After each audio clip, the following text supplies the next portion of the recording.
ಒಂದು ಇದ್ದಾಳಲ್ಲ ಅವ್ರ ಅಕ್ಕ ಡಿ ಸಿ ಅಂತ ಅಲ್ವೇನೆ. ನೋಡಪ್ಪ, ಡಿ ಸಿ ಅಂದರೆ ಎಷ್ಟು ಸಂಬಳ ಇರ್ಬೋದೆ ಆ ಹುಡುಗಿಗೆ?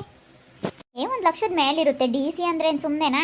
1 ಲಕ್ಷದ ಮೇಲಿರುತ್ತೆ. ಅವಳು ನೋಡಿದ್ರೆ ಹಂಗೆ ಅನ್ಸೋದೇ ಇಲ್ಲ ಕಣೆ ಡಿ ಸಿ ಅಂತ ಹೇಳಿ. ಅಯ್ಯೋ, ಅವಳೇ ಒಂಥರ ಇದ್ದಾಳೆ. ಅಕ್ಕ ಹಂಗೆ ಮಂಗ್ಳಿ ಹಂಗಿದ್ದಾಳೆ ಕಣೆ. ಜಾಸ್ತಿ ಚೆನ್ನಾಗಿ ಓದೋದು, ಒಳಗೆ ಇಟ್ಕೊಂಡು ಗುಮ್ಮಕ್ನಂಗಿದ್ದು ಚೆನ್ನಾಗಿ ಓದಿ ಕೆಲಸ ತಗೊಂಡಿರ್ತಾರೆ. ಲಡ ಲಡ ಮಾತಾಡೋರು, ಸುಮ್ಮನೆ ಬರೀ ಮಾತಾಡ್ಕೊಂಡು ಹೋಗೋದೇನೆ. ಅಯ್ಯೋ, ಇಂಥವ್ರೆ ಮತ್ತೆ ಹಿಂಗಿದ್ದವ್ರೇನೆ ಚೆನ್ನಾಗಿ ಓದಿ ಸಂಬಳ ತಗೊಳ್ಳೋದು. ನಿನಗೇನು ಗೊತ್ತು, ಸುಮ್ಮನೆ ಯಾಕ? ಅಲ್ಲಿ ಕೆಲ್ಸದ ಹತ್ರ ಹೆಂಗಿರ್ಬೇಕು ಹಂಗಿರ್ತಾರೆ ಅವರು. ಇಲ್ಲಿ ಮನೆಗೆ ಹಂಗೆ ಎಲ್ಲಾರು ತಗೊಳ್ಳಿರೋದು ನಿಸ್ಕೊಳಕ್ಕೆ ಹಂಗಿರ್ತಾರೆ. ನಿನಗೆ ಗೊತ್ತಿಲ್ಲ ಅವಳು ಹೆಂಗೆ ಅಂತ ಹೇಳಿ. ಅದಕ್ಕೆ ಮತ್ತೆ ಚೆನ್ನಾಗಿ ಓದಿರೋದು ಅವಳು ಹಂಗಿರೋದಕ್ಕೇನೆ. ಹಂಗೆ ಸೈಲೆಂಟಾಗಿ ಇಟ್ಕೊಂಡು ಒಳಗಿತ್ಕೊಂಡು ಹಂಗೆ ಚೆನ್ನಾಗಿ ಓದಿ ಅವಳು ಕೆಲಸ ತಗೊಂಡಿರೋದು ಅಂದರೆ ಅದೇನೋ ನಿಜಾನೇ. ಅಯ್ಯೋ, ನಮ್ಮನೆ ತಗೊಂಡು ಹುಡುಗಿ ಇದ್ಲು, ಒಬ್ರು ಮನುಷ್ಯನ ಮಾತಾಡಿಸ್ತಿರ್ಲಿಲ್ಲ. ಅಯ್ಯೋ, ಇದೇನಿದು ಗೂಬೆ ಥರ ಒಳಗೇ ಇರುತ್ತೆ ಅನ್ಕೊಂತಿದ್ದೆ ನಾನು. ಅವಳು ಇವಾಗ ಗೂಬೆ ಥರ ಇದ್ದವಳು ಡಾಕ್ಟ್ರಾಗಿ ಹೇಳ್ಕೊಣೆ. ಅಯ್ಯಪ್ಪ, ನಾನು ಮೊನ್ನೆ ಹೋದಾಗ ಅಯ್ಯಪ್ಪ ಈ ಹುಡುಗಿ ಡಾಕ್ಟ್ರೇ ಅಮ್ಮ, ಇವಳೇ ಸರಸ್ವತಿ, ನೀನು ಡಾಕ್ಟ್ರಾಗಿದೆಯಾ ಅಂದೆ. ಹೂನಕ್ಕ, ಯಾಕೆ? ಅಯ್ಯೋ ಶಿವನಿ, ಎತ್ತಲು ಮುಟ್ಟಂಗಿದ್ದೆ, ನೀನು ಡಾಕ್ಟ್ರಾಗಿದೆಯಲ್ಲೇ ತಾಯಿ ಅಂತಂದು. ಅಕ್ಕ, ನಾನು ಚೆನ್ನಾಗಿ ಓದಿದ್ದೀನಿ ಕಣಕ್ಕ, ನಾನು ಡಾಕ್ಟ್ರಾಗಿದ್ದೀನಿ ಅಂತಾಳೆ. ಅಲ್ಲ ಅಂತಾರೆ ಕಣೆ ಇವಾಗ ಚೆನ್ನಾಗಾಗೋದು. ಹೂನಕ್ಕ. ಅಯ್ಯೋ, ಲಡ ಲಡ ಮಾತಾಡೋರು ಸುಮ್ಮನೆ ಬಿಲ್ಡಪ್ ಕೊಡ್ತಾರೆ ಅಷ್ಟೇನೆ. ಹಂಗೆ ಹಿಂಗೆ ಅಂತ ಸುಮ್ಮನೆ ಲಡ ಲಡ ಲಡ ಲಡ ಬಾಯಿಗೆ ಬಂದಂಗೆ ಮಾತಾಡ್ತಾರೆ. ಇವರು ಸೈಲೆಂಟಾಗಿರೋರು ಒಳಗೆ ಚೆನ್ನಾಗೆ ಎಲ್ಲ ಓದ್ಕೊಂಡು ಚೆನ್ನಾಗೆ ಮುಂದಕ್ಕೆ ಬರ್ತಾರೆ. ಅಂತರ್ಥಗೆ ಎಲ್ಲ ಇರೋದು, ಎಲ್ಲ ಬುದ್ಧಿನೂ ಇರುತ್ತೆ. ಅಯ್ಯೋ, ಇನ್ನು ಕ್ರಿಮಿನಲ್ ಮೈಂಡ್ ಅವ್ರದ್ದು. ಆ ಹುಡುಗಿ ನೋಡಿದ್ರೆ ನನಗೆ ಇವಾಗ ಹಂಗೆ ಅನ್ನಿಸ್ತೈತೆ. ಮಕ್ಕ ನೋಡಿ ಯಾವುದು ಅಳಿಯೋಕೆ ಹೋಗ್ಬಾರ್ದು ಅನ್ನಂಗಾಗುತ್ತೆ ನಿಜವಾಗ್ಲೂ ಅಮ್ಮ. ಆ ಹುಡುಗಿ ಅಯ್ಯೋ, ಒಬ್ಬರು ಮಾತಾಡಿಸ್ತಿರ್ಲಿಲ್ಲಮ್ಮ. ಅವ್ರ ಅಮ್ಮನೇ ಬೈಯೋದು, ಹೋಗಿ ಅಲ್ಲಿ ಯಾರನ್ನ ಬಂದ್ರೆ ಮಾತಾಡ್ಸೋಕೆ ಹೊರಕ್ಕೆ ಹೋಗಿ ಹೊರಕ್ಕೆ ಬರ್ತಿರ್ಲಿಲ್ಲ. ಸುಮ್ಮನೆ ಯಾವಾಗಲೂ ಬುಕ್ ಹಿಡ್ಕೊಂಡು ಕುಕ್ಕಂಬೋದು, ಬರ್ಕೊಂಬೋದು. ಅಯ್ಯೋ, ಸುಮ್ಮನೆ ಇರೋದು. ಅಯ್ಯಪ್ಪ, ಇದೇನಿದು ಸ್ವಾಡ ಅನ್ಕೊಂತಿದ್ದೆ ನಾನು. ಯಾರ್ಯಾರನ್ನೂ ಮಾತಾಡಿಸ್ತಿರ್ಲಿಲ್ಲ. ಅಂಥದ್ದು ಇವತ್ತು ಡಾಕ್ಟ್ರ್ ಆಗೈತಂದ್ರೆ ಇದು ಹಂಗೆ ಓದಿತ್ತಪ್ಪ ಡಾಕ್ಟ್ರ್ ಓದಮ್ಮಂಗತ್ ನನಗೆ ನಿಜವಾಗ್ಲಮ್ಮ. ನೋಡಿ, ಇವ್ರ ಅಕ್ಕ ಇನ್ನೂ ಹಂಗೆ. ಮತ್ತೆ ಇವಳು ನೋಡೋಕ್ಕೆ ಯಾಕೋ ಕೆಲ್ಸಕ್ಕೆ ಬರ್ದಳಂಗೆ ಇದ್ದಾಳೆ. ಡಿ ಸಿ ಆಗಿವಳಂದ್ರೆ ಅವಳು ನೋಡಿ ಡಿ ಸಿ ಅಂತ ಒಂಬದೇ ಇಲ್ಲ, ಯಾರ್ಯಾರು ಒಂಬಲ್ಲ ಅಲ್ವಿ. ಅವಳು ಹಂಗೆ ಇದ್ದಾಳೆ, ಹೆಂಗೆ ಓದಿದ್ದಾಳೆ ನೋಡಮ್ಮ. ಇವಳು ಚೆನ್ನಾಗಿ ಓದಿದ್ದಾಳಂತೆ ಒಂದೂ.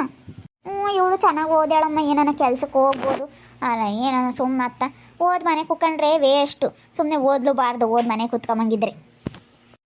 ಇನ್ನೇನಿರುತ್ತೆ, ಹೋಗ್ಬೋದು. ಹೇಳು ಅವನಿಗೆ, ಚೇತು ಕೆಲ್ಸಕ್ಕೆ ಕಳಿಸು ಏನಾನ ಅಂತ ಹೇಳು ಕೆಲ್ಸಕ್ಕೆ ಹೋಗ್ಲೇಳು. ಗೊತ್ತಾಯ್ದಳು, ತಡಿ ಹೇಳ್ತೀನಿ. ಒಂದು ಬಾರಮ್ಮ ಇಲ್ಲಿ. ಏನತ್ತೆ? ಅಲ್ಲ, ನೀನೇನ ಕೆಲ್ಸಕ್ಕೆ ಹೋಗು, ಓದಿದ್ಯಾ? ಓದಿರೋದು ಸರಿಯಾಗೆ ಕೆಲ್ಸಕ್ಕೆ ಹೋದ್ರೆ ನಿನ್ನೆ ಹೋಗಮ್ಮ. ಏನಾನ ಕೆಲಸಕ್ಕೆ ಏನಾನ ಕೇಳ್ಕೊಂಡು ನೋಡು. ನಿಮ್ಮ ಅಕ್ಕಯ್ಯ ಡಿ ಸಿ ಆಗೈತೆ, ನಿಮ್ಮ ಅಕ್ಕಯ್ಯ ಸಂಬಳ ತಾಮುತ್ತೆ. ನೀನು ಸುಮ್ಮನೆ ಮನೆಯಾಗಿದ್ದರೆ ಏನೂ ವ್ಯಾಲ್ಯೂ ಇರಲ್ಲ ಓದಿರೋದಕ್ಕೆ. ಅದಕ್ಕೇನೆ ಕೆಲ್ಸಕ್ಕೆ ಹೋಗು. ಅಯ್ಯೋ, ಹೋಗ್ತೀನಿ ಅಂದೆ ಅತ್ತೆ. ಚೇತವ್ರೆ ಬೇಡ ಅಂತ ಹೇಳಿದ್ದು. ಬೇಡ, ಏನು ಹೋಗೋದೇನು ಬೇಡ, ಸಾಕು ನಾನು ದುಡಿಯೋದೇನೆ, ನೀನೇನು ಹೋಗ್ಬೇಡ ಅಂತ ಹೇಳಿ ಸುಮ್ಮನಿರ್ಸಿದ್ರು. ಹೋಗ್ತೀನಿ ಅಂತ ಎಷ್ಟು ಕೇಳಿದೆ ಗೊತ್ತೇ? ಮದುವೆ ಆದಾಗಿಂದನೂ ಕೇಳ್ತಾ ಇದ್ದೀನಿ ಅತ್ತೆ.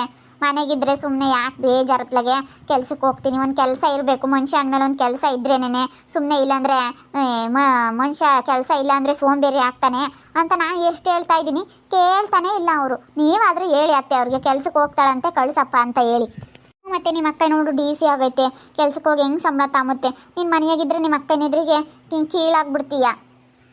ಇವಾಗ ಯಾರನಾತು ಒಂದು ಸ್ವಲ್ಪ ಇದ್ರೇನೆ. ನಿಮ್ಮ ಅಕ್ಕ ನೋಡು, ಇವಾಗೆಲ್ಲ ಅಕ್ಕ ತಂಗಿಯರಾಗ್ಲೇಳು. ಸ್ವಲ್ಪ ಇದ್ರೇನೆ ಇವಾಗ ಅಲ್ಲಿ ಬರಮ್ಮ ಇಲ್ಲಿಗೆ ಬರಮ್ಮ ಅಂಬೋದು. ಏನು ಇಲ್ಲಾಂದರೆ ಅಕ್ಕ ತಂಗಿಯರು ಮಾತಾಡ್ಸಲ್ಲ. ಇದ್ದರೆ ಮಾತ್ರ ದೊಡ್ಡದಾಗಿ ಹೇಳ್ಕೊಂತಾರೆ ಅಷ್ಟೇ. ನಮ್ಮ ತಂಗಿ ಆ ಥರ, ನಮ್ಮ ಅಕ್ಕ ಈ ಥರ, ಹಂಗೆ ಹಿಂಗೆ ಅಂತ ಹೇಳ್ಕೊಂತಾರೆ. ಏನು ಇಲ್ಲಾಂದರೆ ಯಾರು ಮುಸ್ ನೋಡಲ್ಲ ನಿನ್ನ. ಅದಕ್ಕೇನೆ ನಾನು ಇನ್ನೇನು ನಮ್ಮ ಅಕ್ಕನೂ ಕೆಲಸಕ್ಕೆ ಹೋಗ್ತಾಳೆ, ನಾನು ಓದಿರೋದಕ್ಕೆ ನಾನು ಹೋಗೋಣ ಅಂತ ನಾನು ನೋಡ್ತಾ ಇದ್ದೀನಿ. ಆದರೆ ಇವ್ರು ಬೇಡ ಅಂತ ಇದ್ದಾರಲ್ಲ, ಅದಕ್ಕೆ ಸುಮ್ಮನೆ ಆಗಿದ್ದೀನಿ ಅತ್ತೆ. ನನಗೂ ಹೋಗ್ಬೇಕು ಅನ್ನೋದೇ ಇರೋದು ಮನಸ್ಸಲ್ಲಿ. ಸುಮ್ಮನೆ ಅವನ ಕತೆ ಕಟ್ಕೆ ಬೇಡ, ಅವನೇನೋ ಹೇಳ್ತಾನೆ. ಸುಮ್ಮನೆ ಅತ್ತ ಕೆಲ್ಸಕ್ಕೆ ಹೋದರೆ ಆರಾಮ ಬೆಳಗ್ಗೆ ಎದ್ದು ಬೇಗ ಎಲ್ಲ ಕೆಲಸ ಮುಗಿಸ್ಕೊಂಡು ನಮ್ಮ ಕೆಲಸ ನಾವು ಮಾಡಿಕೊಂಡು ಕೆಲಸ ಇರಬೇಕು. ಕೆಲಸ ಇದ್ರೇ ತಲೆನೂ ಚೆನ್ನಾಗಿತ್ತೆ. ಬೇರೆ ಯಾರ ಕಡೆನೂ ಗಮನ ಇರೋದಿಲ್ಲ, ಏನು ಇರೋದಿಲ್ಲ. ಯಾರು ಎಷ್ಟಾದರೂ ಕೂಗಾಡಿರೂ, ಯಾರು ಏನು ಬೈಕೊಂಡ್ರು ತಲೆ ಕೆಡಿಸ್ಕೊಂಬಲ್ಲ ಯಾರೂ. ಕೆಲಸ ಇರಬೇಕು. ಕೆಲಸ ಇದ್ದರೆ ಯಾರು ಏನು ಬೇರೆಯವ್ರ ಬಗ್ಗೆ ತಲೆ ಕೆಡಿಸ್ಕೊಳಕ್ಕೆ ಹೋಗಲ್ಲ. ಕೆಲಸ ಇಲ್ಲ ಅಂದರೆ ಬೇರೆಯವ್ರ ಬಗ್ಗೆ ಜಾಸ್ತಿ ತಲೆ ಕೆಟ್ಟೋಗುತ್ತೆ ಜನಗಳಿಗೆ. ಅಲ್ಲ, ನನ್ನ ಕೆಲಸ ಇರಲಿ ಬಿಡಲಿ, ನಾನೇನು ಬೇರೆಯವ್ರ ಬಗ್ಗೆ ಎಲ್ಲ ತಲೆ ಕೆಡಿಸ್ಕೊಂಬಲ್ಲತ್ತೆ. ನನ್ನ ಕೆಲಸ ಇದ್ರೂ ನಾನು ಒಂದೇ ಥರ, ಕೆಲಸ ಇಲ್ಲ ಅಂದರೂ ಒಂದೇ ಥರ. ನಾನು ಬೇರೆಯವ್ರ ಬಗ್ಗೆ ಏನೂ ತಲೆ ಕೆಡಿಸ್ಕೊಳಕ್ಕೆ ಹೋಗಲ್ಲ. ಸರಿ ಬಿಡು, ಆಯಿತು. ಹೇಳ್ತೀನಿ ಚೇತು ಬರಲಿ ಸಾಯಂಕಾಲಕ್ಕೆ. ಅವಳು ಕೆಲ್ಸಕ್ಕೆ ಹೋಗ್ತಾಳಂತೆ, ಕಳಿಸಪ್ಪ. ಸುಮ್ಮನೆ ಇನ್ನೇನು ಇರೋದಿಲ್ಲ ಏನಿಲ್ಲ ಮನೆಯಾಗೆ ಅಂತ ಹೇಳ್ತೀನಿ. ಹೇಳಿ ನಾನೆಲ್ಲ ಹೋಗ್ವಂತೆ. ಸುಮ್ಮನಿದ್ರೆ ಸುಮ್ಮನೆ ಅತ್ಲಾಗೆ ಯಾಕತ್ತ. ಸರಿ ಆಯ್ತತ್ತೆ, ಹೇಳ್ರಿ. ಅವ್ರು ಹೋಗು ಅಂದರೆ ನಾನೇನು ರೆಡಿ, ಹೋಗ್ತೀನಿ. ಆಗಳೇ ಅಕ್ಕ ಇವಳು ಹೋಗ್ತೀನಿ ಅಂತಾಳೆ. ಅಲ್ಲ ಚೇತುಗೆ ಹೇಳು ಕಳ್ಸಪ್ಪ ಅಂತ ಹೇಳಿ. ಹೇಳು, ಅವನ ಯಾತ್ರ ಮನುಷ್ಯನೇನು ಸುಮ್ಮನೆ ದುಡಿಸ್ಕೊಂಬದ್ ನೋಡಲ್ಲ. ನೋಡೋರು ಅಕ್ಕ ಎಷ್ಟು ಇವಾಗ ಅವ್ರ ಅಕ್ಕನ ಗಂಡ ಹೆಂಗೆ, ಅವನಿಗೆ ಕೆಲಸ ಇಲ್ಲ ಅಂದ್ರೂ ಇವಾಗ ಅವಳು ಕೆಲ್ಸಕ್ಕೆ ಹೋಗೋದಕ್ಕೆ ಡಿ ಸಿ ಆಗಿರೋದಕ್ಕೆ ಹೆಂಗೆ ಅವ್ರ ಮನೆಗೆ ಹೆಂಗೆ ಇದ್ದಾರೆ. ಇಲ್ಲಂತೆ ಅವ್ರದ್ದು ಏನೂ ಇಲ್ವಂತೆ ಕಣೆ. ಅವನು ಪಾಪ ರೈತ ಅಂತೆ, ಹೊಲ್ದಾಗ ಕೆಲಸ ಮಾಡೋಣಂತೆ. ಇವಾಗ ಅವಳು ಯಾವುದೋ ಕೆಲಸಕ್ಕೆ ಬೇರೆ ಕೆಲಸಕ್ಕೆ ಕರ್ಕೊಂಡು ಹೋಗಿ ಕಳಿಸ್ತಾ ಇದ್ದಾಳೆ. ಓದಿದ್ನಂತೆ, ಒಟ್ಟಿನಲ್ಲಿ ಹೊಲ್ದಾಗ ಕೆಲಸ ಮಾಡೋಣಂತ. ಅವ್ರ ಅಪ್ಪ ಅಮ್ಮ ಕೆಲಸ ಕಳಿಸ್ಲಿಲ್ವಂತೆ. ನಮ್ಮದೇ ಹೊಲ ಐತೆ, ಒಬ್ಬನೇ ಮಗ ಇದೆಯಾ, ನೀನು ಹೊಲ್ದಾಗೆ ಕೆಲಸ ಮಾಡ್ಕೊಂಡಿರು ಅಂತ ಹೇಳಿ ಕಳಿಸ್ಲಿಲ್ವಂತೆ ಅವ್ರ ಅಪ್ಪ ಅಮ್ಮಯ್ಯ. ಅದಕ್ಕೆ ಅವನು ಹೊಲ್ದಾಗ ಕೆಲಸ ಮಾಡೋಣ ರೈತರಿಗೆ ಅಂತ ಕೊಟ್ಟಿರೋದು. ಅವಳು ಚೆನ್ನಾಗಿ ಸಂಬಳ ದುಡಿತಾಳೆ ನೋಡಪ್ಪ. ನಮ್ಮ ಚೇತಿಗೆ ಅವಳಾದರೂ ಸಿಗಲಿಲ್ಲ, ಹಿಂಗೆ ಸಂಬಳ ದುಡಿಯಾರಾಗಬೇಕು ಹೇಳು. ಸೊಸೆಯರು ಸಂಬಳ ದುಡಿಯಾರ ಅಂದರೆ ವಾಸಿ. ಸಂಬಳ ದುಡಿಯೋರಾದರೆ ವಾಸಿ. ಅವಳಾಗಿದ್ದರೆ ನಿಮ್ಮ ಮನೆ ಸೊಸೆ ಚೆನ್ನಾಗಿರೋದು, ಒಳ್ಳೆ ಡಿ ಸಿ ಆಗಿದ್ದು, ಚೆನ್ನಾಗಿ ಸಂಬಳ ತಗೊಳ್ಳೋಳು. ನಿಮ್ಮ ಮನೆ ಸೊಸೆ ಸೂಪರಾಗಿರೋಳು ಅವಳಾಗಿದ್ದರೆ. ನಾನು ಹಂಗೆ ಅನ್ಕೊಂತೀನಿ ಕಣೆ, ನಮ್ಮ ಮನೆ ಸೊಸೆ ಅವಳೇನಾದರೂ ಆಗಿದ್ರೆ ಚೆನ್ನಾಗಿರ್ತಿತ್ತು ಅಂತ ಹೇಳಿ. ಅಂದರೆ ಇವಳು ಸಣ್ಣನಾಗನಲ್ಲ ಅಲ್ವಾ, ಅವಳು ದೊಡ್ಡಳಾಗಳು. ಅಯ್ಯೋ ಸಂಬಳ ಮುಖ್ಯ ಕಣೆ ಅಕ್ಕ. ನೀನು ತಂಡು ಏನು ಮಾಡ್ತೀಯ? ಏನೊಂದು 2 ವರ್ಷ ಹೆಚ್ಚು ಕಮ್ಮಿ ಆಗುತ್ತೆ ಅಷ್ಟೇನೆ, ಏನಿಲ್ಲ. ಇವಳಿಗೂ ಅವ್ರಿಗೂ ಎಲ್ಲ ಒಂದೇನೆ, ಆದರೆ ಒಂದು 2 ವರ್ಷ ಹೆಚ್ಚು ಕಡಿಮೆ ಅಷ್ಟೇ. ಅವಳಾದ್ರೂ ನಮ್ಮ ಮನೆ ಸೊಸೆ ಆಗಿದ್ರೆ ನಾನೇನು ಅವ್ರು ವರದಕ್ಷಿಣೆ ಕೊಡಲಿಲ್ಲ ಅಂದ್ರೂ ನಾನೇ ಹೋಗಿ ಎಲ್ಲ ವರದಕ್ಷಿಣೆ ಒಡವೆ ಎಲ್ಲ ತಗೊಂಡೋಗಿ ಮಾಡಿಸ್ಕೊಬತ್ತಿದ್ದೆ. ಯಾಕಂದರೆ ಡಿ ಸಿ ಅಲ್ಲ, ನಾಳೆ ಹೊತ್ತು ನಂಗೆ ನಮ್ಮನೆಗೆ ಸಂಬಳ ಬರೋದು, ನಮ್ಮನೆಗೆ ಮತ್ತು ಸಂಬಳ ಬರೋದು ಅಂತ ನಾನು ಹೋಗಿ ನಾನೇ ಮದುವೆ ಮಾಡ್ಕೊಂಬತ್ತಿದ್ದೆ. ಅವಳಿಗೆ ಸರ ಮಾಡಿಸ್ತಿದ್ದೆ, ನೆಕ್ಲೆಸ್ ಮಾಡಿಸ್ತಿದ್ದೆ, ಎಲ್ಲ ಕಿವೇಕು ಎಲ್ಲ ನಾನೇ ಮಾಡಿಸಿ ನಾನೇ ಗ್ರ್ಯಾಂಡಾಗಿ ಮದುವೆ ಕರ್ಕೊಂಬತ್ತಿದ್ದೆ. ಇವಳಿಗೇನು ಕೆಲಸ ಇಲ್ಲದಕ್ಕೋಸ್ಕರ ನಾನು ಒಂದಿಟ್ಟು ಸಂಬಳ ಇದನ್ನ ವರದಕ್ಷಿಣೆ ಕೇಳಿದ್ದೆ ಅಷ್ಟೇ.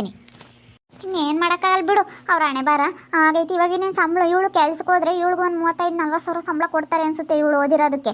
ಸುಮ್ಮನೆ ಕಳಿಸ್ಬಿಡ್ರಿ, ಕಳಿಸಿದ್ರೆ ಅತ್ಲಾಗೆ ಹೆಂಗೆ ಆಗುತ್ತೆ. ಚೇತುಂದು ಅವನು ಇಬ್ಬರದು ಅಂದರೆ ಹೆಂಗೋ ಆಗುತ್ತೆ ಅತ್ಲಾಗೆ ಒಂದು ಮೇಂಟೇನು. ಹೋಗ್ತೀನಿ ಅಂತಾಳಂತೆ, ಅದೇ ಕಳಿಸ್ಬೇಕಮ್ಮ. ಹೇಳ್ಬೇಕು ಚೇತು ಬಂದಾಗ ಹೇಳ್ತೀನಿ ಅದೆಲ್ಲ. ಇವಳು ಸುಮ್ಮನೆ ಇರ್ತಾಳೆ ಕಣೆ, ಇವಳು ಮಾತಾಡಲ್ಲ ಏನಿಲ್ಲ. ಅಯ್ಯೋ ನಾನು ಅಷ್ಟೊಂದು ಸಿಟ್ಟಾದ್ರೂ ಒಂದಿಷ್ಟು ಸಿಟ್ಟಾಗಲ್ಲ ಕಣೆ. ಅಯ್ಯಪ್ಪ ಅವ್ರ ಅಮ್ಮ ಅಷ್ಟು ಜೋರು ಅದಾಳಾದ್ರೂ ಇವರಿಬ್ಬರು ಮಕ್ಕಳು ಮಾತ್ರ ಸೈಲೆಂಟ್ ಕಣೆ. ಅಬ್ಬಬ್ಬಬ್ಬ, ನಾನು ಅವ್ರ ಅಮ್ಮನೇ ಘಾಟಿ, ಇವರೇನಿಬ್ರು ಸೈಲೆಂಟ್ ಇಬ್ಬರು ಮಕ್ಕಳು ಅನ್ಕೊಂತೀನಿ. ಅವ್ರ ಅಮ್ಮನಂಗೆ ಘಾಟಿ ಅನ್ಕೊಂಡಿದ್ದೆ ನಾನು, ಆದರೆ ಸೈಲೆಂಟ್ ಇಬ್ಬರು ಹೆಣ್ಮಕ್ಳು. ಅದಕ್ಕೆ ಮತ್ತೆ ಚೆನ್ನಾಗಿ ಓದಿರೋದು, ಇವಳು ಚೆನ್ನಾಗಿ ಓದಿದ್ದಾಳೆ, ಅವಳು ಚೆನ್ನಾಗಿ ಓದಿದ್ದಾಳೆ. ಸುಮ್ಮನೆ ಅವ್ರ ಅಮ್ಮ ಮಾತಾಡುತ್ತೆ ಅಷ್ಟೇ. ಬಿಲ್ಡಪ್ ಅವ್ರ ಅಮ್ಮನೂ ಸ್ವಲ್ಪ ಜಾಸ್ತಿ ಜೋರಾಗಿ ಮಾತಾಡೋದು, ನಾನೇ ಎಲ್ಲ ತಿಳ್ಕೊಂಡಿದ್ದೀನಿ, ನಾನೇ ಗ್ರೇಟು ಅನ್ನೋ ಥರ ಅವ್ರ ಅಮ್ಮ ಬಿಲ್ಡಪ್ ತೋರಿಸುತ್ತೆ ಅಷ್ಟೇ. ಇವರು ಚೆನ್ನಾಗಿ ಓದಿದ್ದಾರೆ. ಹಿಂಗಿರ್ತಾರಲ್ಲಕ್ಕ ಸೈಲೆಂಟು, ಇವ್ರ ಹತ್ರನೇ ಎಲ್ಲ ಇರುತ್ತೆ ಪ್ರತಿಯೊಂದೂ. ಯಾರ ಹತ್ರ ಹೆಂಗಿರಬೇಕು, ಯಾರ ಹತ್ರ ಹೆಂಗೆ ಮಾತಾಡಬೇಕು, ಎಲ್ಲಿ ಹೆಂಗಿರಬೇಕು ಅನ್ನೋದು ಭಾಳ ಚೆನ್ನಾಗಿರುತ್ತೆ ಐಡಿಯಾ. ಆದರೆ ಇಲ್ಲಿ ಅಡಲಡೆ ಮಾತಾಡ್ತಾರಲ್ಲ ಹಂಗೆ ಹಿಂಗೆ ಅಂತ ಜೋರು ಮಾತಾಡ್ತಾರಲ್ಲ, ಅವ್ರಿಗೇನು ಗೊತ್ತಾಗಲ್ಲ. ಸುಮ್ಮನೆ ನಾವು ಬಿಲ್ಡಪ್ ತೋರಿಸ್ತಾರೆ, ಸುಮ್ಮನೆ ಮಾತಾಡ್ತಾರೆ ಅಷ್ಟೇ. ನೋಡು ಅವ್ರ ಅಕ್ಕಯ್ಯ ಹೆಂಗೆ ಓದಿದ್ದವಳು, ನೋಡಿ ಹೆಂಗೆ ಓದಿರಬೇಕು. ಎಲ್ಲದ್ರಾಗೂ ಫಸ್ಟ್ ಕ್ಲಾಸು, ಎಲ್ಲದ್ರಾಗೂ ಚೆನ್ನಾಗಿ ಓದಿದ್ಲಂತೆ ಅವ್ರ ಅಕ್ಕಯ್ಯ. ಇಡೀ ಊರಾಗೇ ಯಾರೂ ಆಗಿರಲಿಲ್ಲಂತೆ, ಅಷ್ಟು ಅವಳು ಚೆನ್ನಾಗೇ ಇದಾಗ್ಬಿಟ್ಲಂತೆ. ಕೆಲಸ ಸಿಕ್ತಾಗ ಇಡೀ ಊರಾಗೇ ಅವಳು ಒಬ್ಬಳೆ ಅಂತೆ. ಊರಿಗೆ ಡಿ ಸಿ ಆಗಿರೋದು, ಒಳ್ಳೆ ದೊಡ್ಡ ಕೆಲಸ ತಂಡಿರೋದು ಅವಳೆ ಅಂತೆ. ಹೆಂಗೆ ಓದಿರಬೇಡ ಲೆಕ್ಕ ಹಾಕು. ನೋಡೋಕೆ ಹಂಗೆ ಅನ್ಸೋದೇ ಇಲ್ಲ ಅವಳನ್ನ. ಹಂಗೆ ಮತ್ತೆ ಅನ್ಸೋದು. ಇನ್ನೇನು ನಮ್ಮೊಂದೂ ಓದಿ ಅವಳು ಅದಕ್ಕೆ ಕೆಲ್ಸಕ್ಕೆ ಹೋಗಲಿ ಅಂತ ಹೇಳಿದೆ. ಕೆಲಸ ಇಲ್ಲಾಂದರೆ ಸೋಂಬೇರಿ ಆಗ್ತಾನೆ, ಕೆಲಸ ಇದ್ದರೆ ಏನು ತಲೆಗೆ ಏನು ಇರಲ್ಲ. ಸುಮ್ಮನೆ ಪಾಡಿಗೆ ಅವ್ರು ಕೆಲ್ಸಕ್ಕೆ ಹೋಗಿ ಕೆಲಸ ಮಾಡ್ಕೊಂಬರ್ತಾರೆ.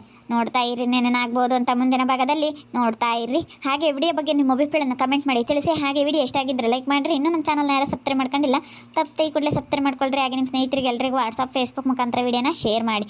ಓಕೆ ವೀಕ್ಷಕರೇ, ಧನ್ಯವಾದಗಳು.